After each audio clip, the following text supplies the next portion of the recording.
Are you taking PTE in 2026? Maybe you are a first-time test taker, or maybe you failed your last exam. Then you need to know this. Pearson is now using a hybrid scoring system to check your answers.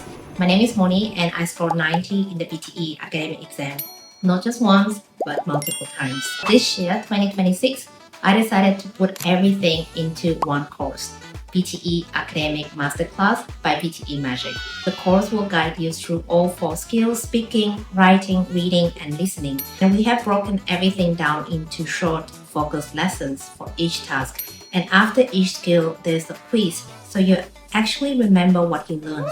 And yes, everything is updated for 2026. The 2 new speaking tasks, the new marking criteria, and the new hybrid scoring system. You won't just learn tips, but you will also learn how to apply them effectively into your exam by watching the demonstration of the real sample answers. As for a limited time, you will get access to our AI practice platform so that you can practice with our question bank and AI score mock test.